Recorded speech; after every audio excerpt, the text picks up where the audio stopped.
Hola, gracias por acompañarnos. Soy Hernán Moret y con Jorge Chivo hacemos Tiempo Presente, que es un ciclo de entrevistas que aborda los últimos 50 años de la historia argentina a la luz de libros escritos por periodistas.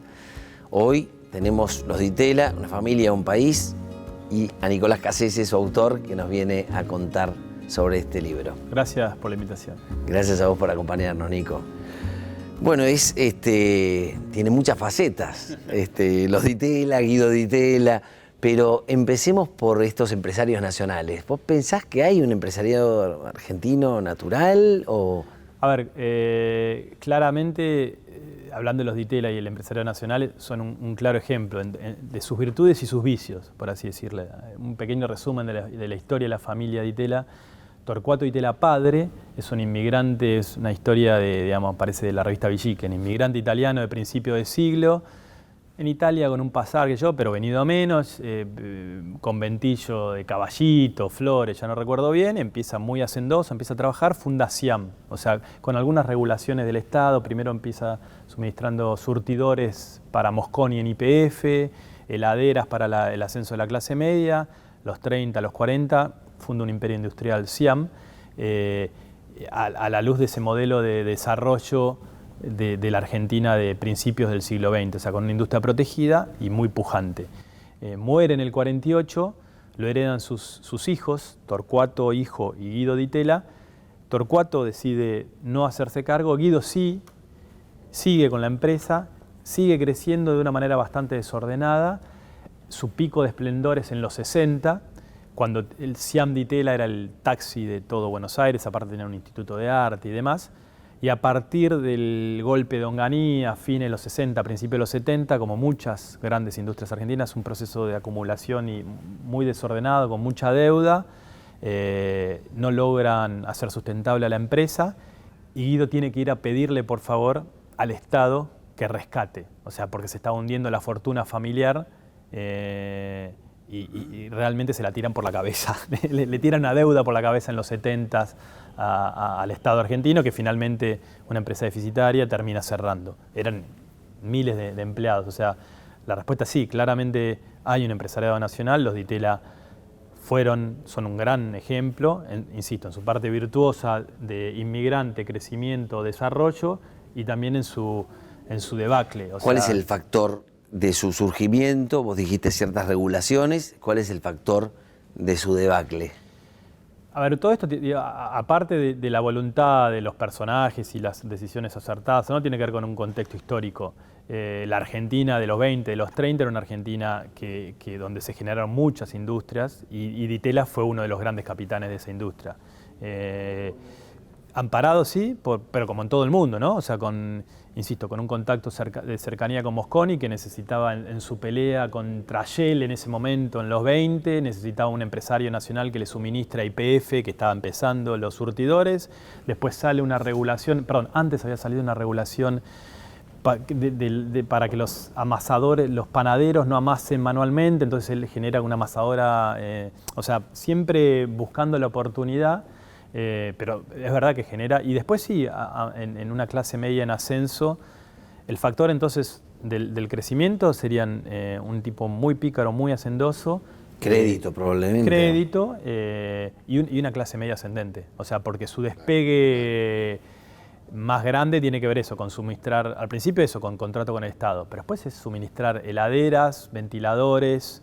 La heladera SIAM en los 40 era como el que tenía la heladera en el barrio, era hasta ese momento eran con hielo que pasaba la heladera eléctrica, o sea, un principio de regulación, un medio digamos, en el medio de suministrar de bienes a una clase media ascendente. ¿Y el factor que lo mata qué es?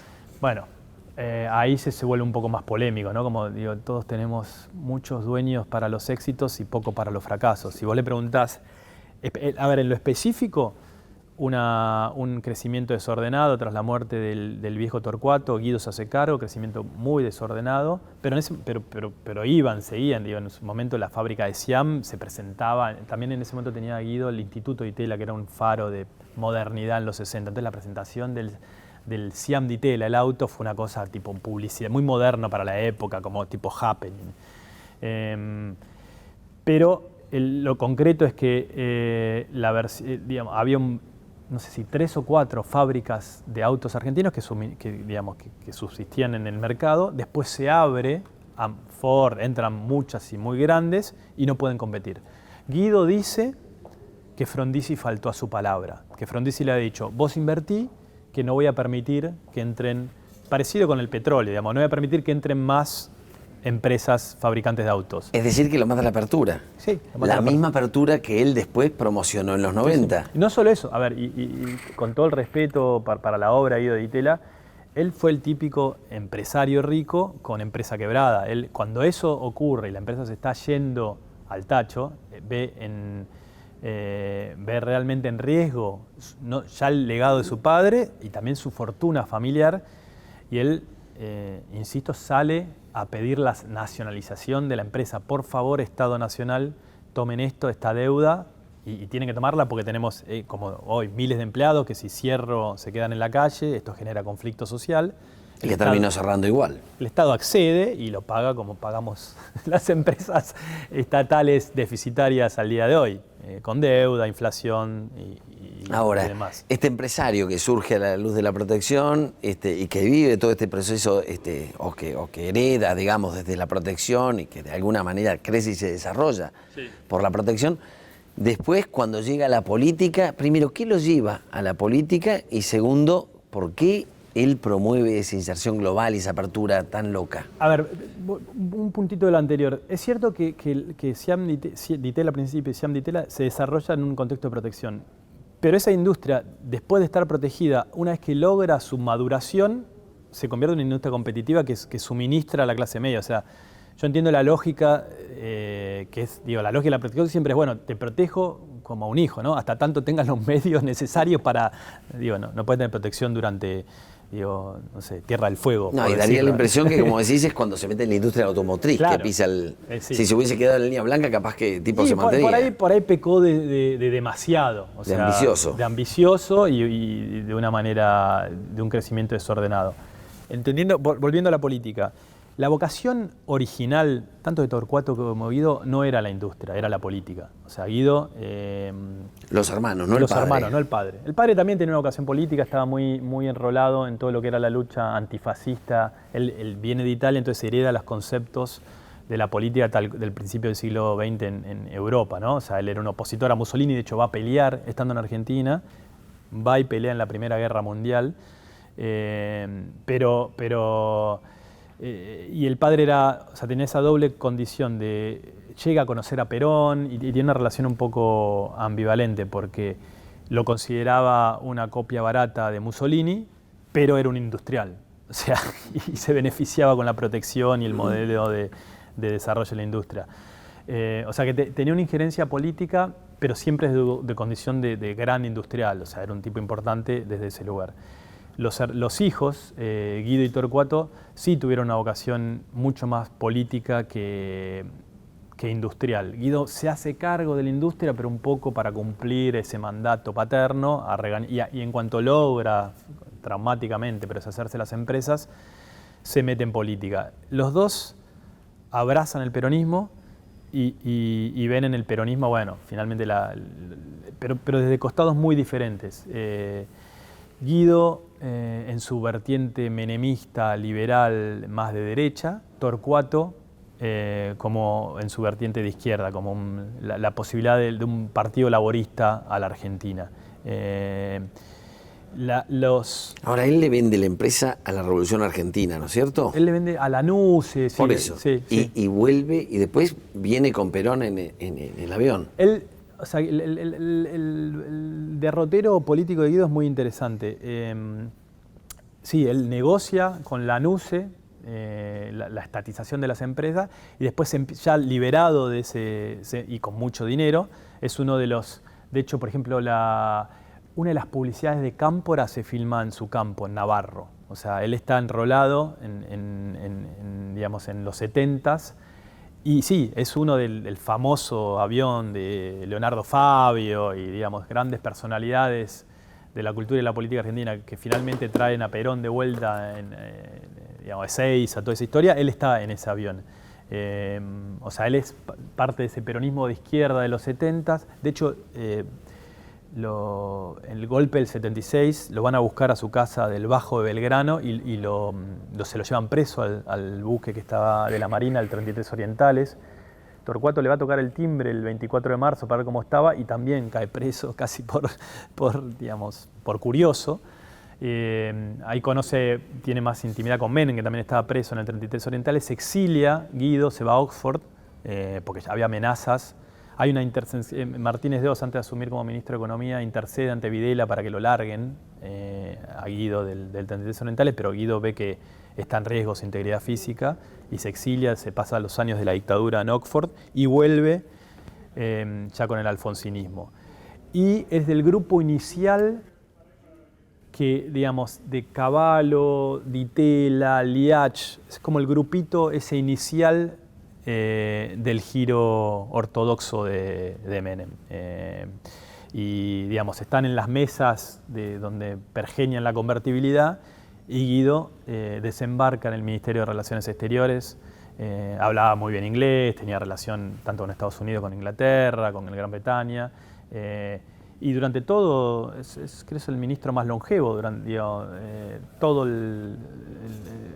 no todo el gobierno de Menem, pero a partir del año 2 o 3, ya cuando entra Cavallo al Ministerio de Economía y demás, él se queda hasta el final. Pero él con Perón no tuvo, con Cámpora y Perón tuvo cargos, ¿no? No.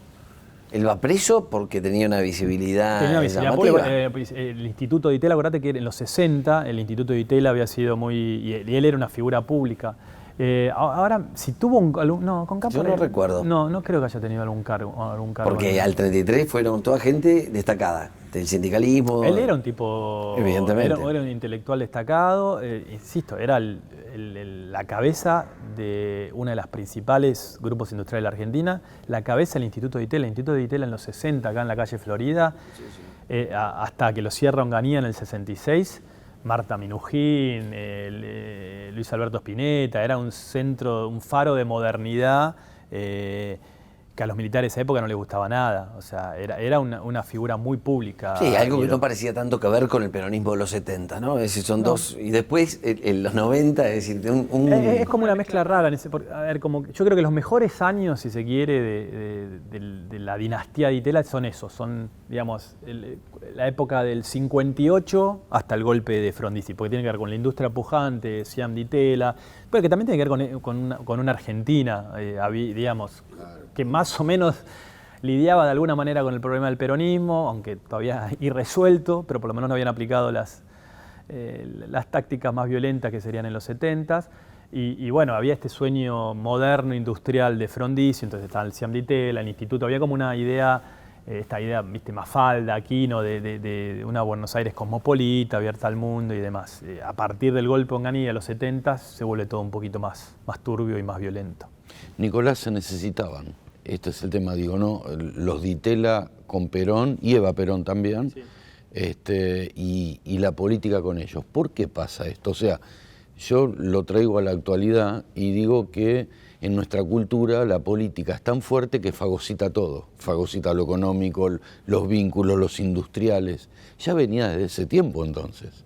A ver, la fortaleza de la política de fagocitar todo. Sí, es una relación, incluso hay un llamado, hay un momento que Eva lo llama a Torcuato padre, para que haga una donación, insisto, Torcuato padre muy antifascista, o sea, como con había financiado diarios de la colectividad italiana resistiendo a Mussolini, y acuérdense que, Perón hasta último momento alineado con el eje, o sea, como que para Torcuato Perón era Mussolini, no había distinciones.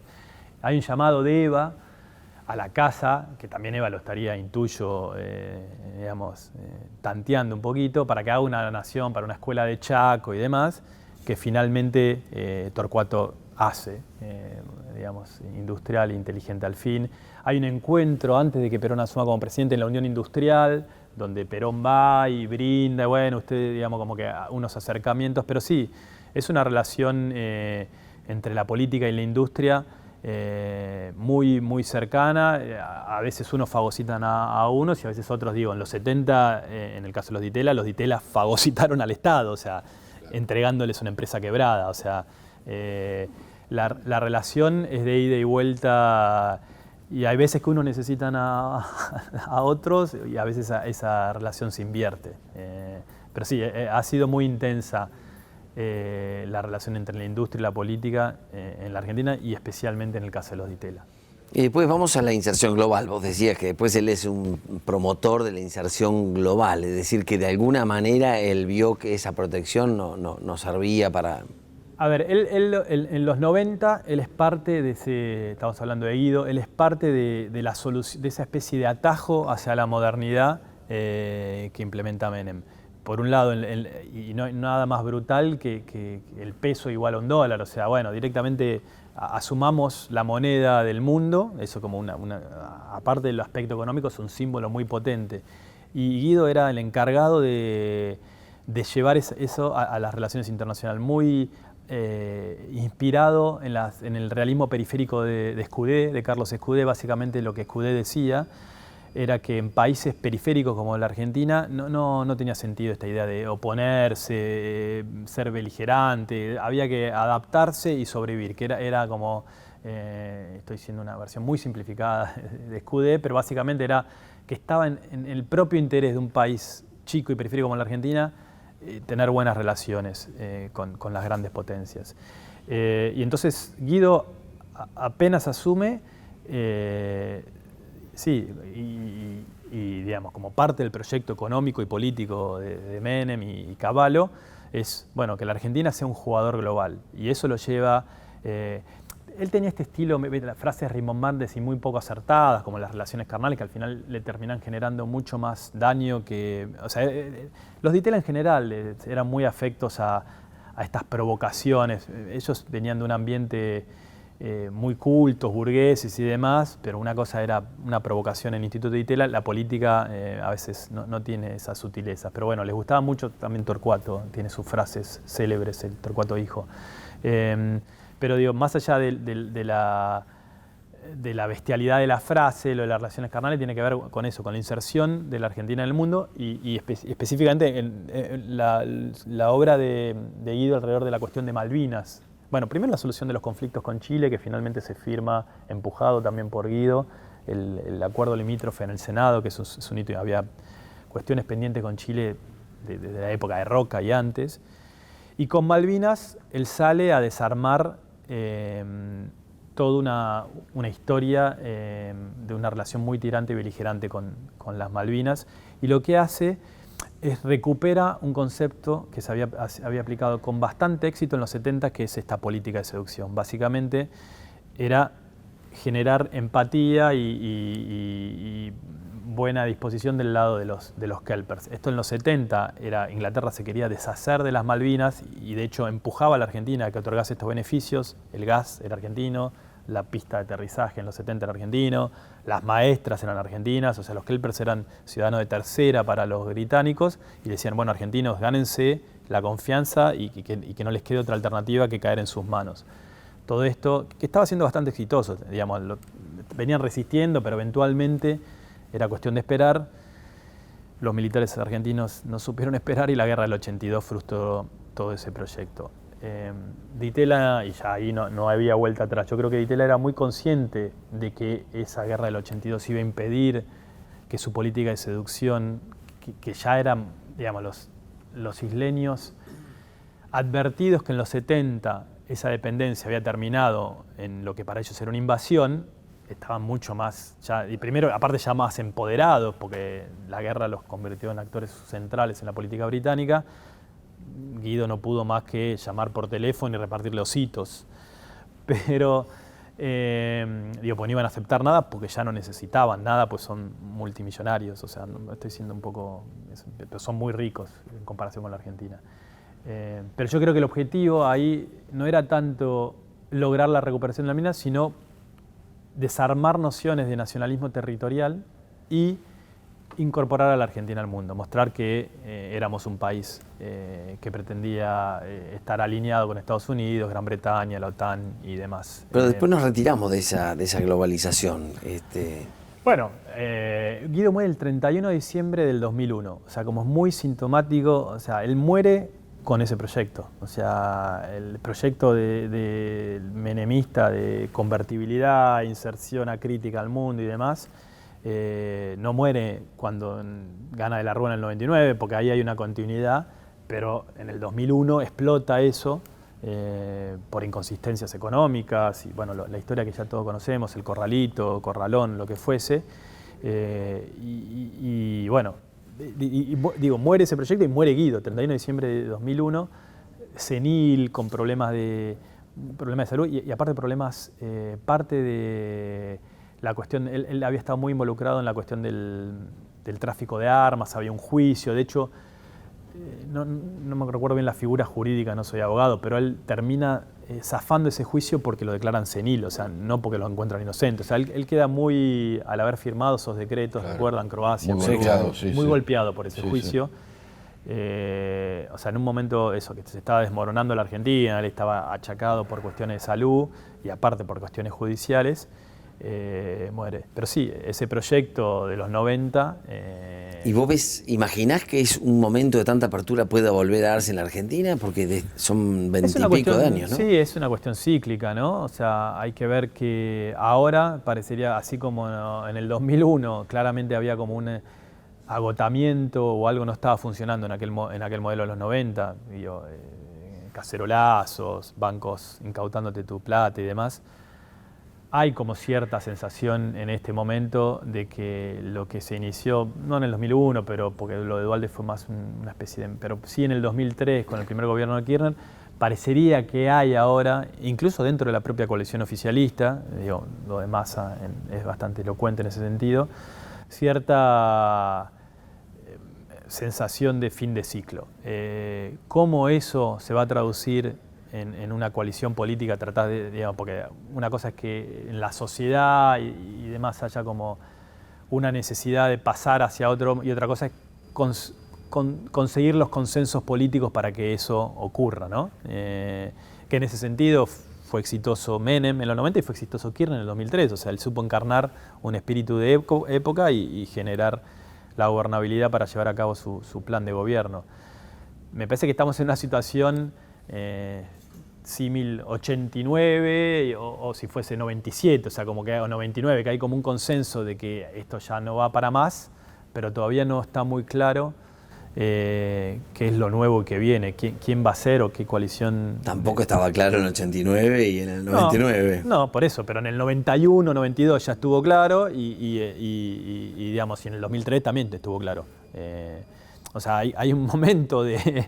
El tema es si estamos hoy en el 88 o en el 91. Bueno, eso, si nos quedan años de padecimiento o si la solución vendrá rápido. Pero es verdad, entre el 89 y que Menem finalmente da con su equipo, Cavallo, Di Tella y demás, incluso el propio Menem tiene un par de años, ¿no? De Herman, como de desconcierto. Pero sí, digo... Me parece que hay un clima de fin de época, no está claro quién y cómo. Y uno se pregunta si debería haber una burguesía nacional como la que fue en ese momento, o si habría que volver a abrir, o si, digamos, cuál debería ser el modelo. Yo sí, creo. A ver, todos los países desarrollados tienen capitales de industria, burguesía nacional. Por ahí en estos tiempos hay que ver con otros tipos de industria y no tiene sentido replicar modelos de desarrollo. Digo, una cosa era el modelo de desarrollo necesario a principios del siglo XX y ahora muy diferentes al principio de este siglo. Pero sí está claro que incluso hoy vos ves por ahí en otras industrias con menos chimenea, pero más inteligencia, los Galperín, los Pierpaolo, o la gente que mete tecnología en el campo. O sea, claramente hay gente que desde el sector privado genera riqueza y demás.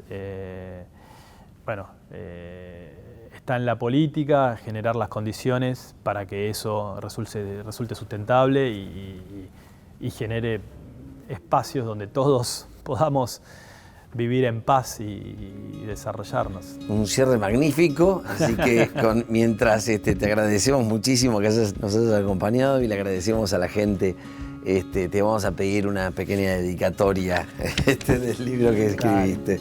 Muchas gracias a ustedes por estar con nosotros.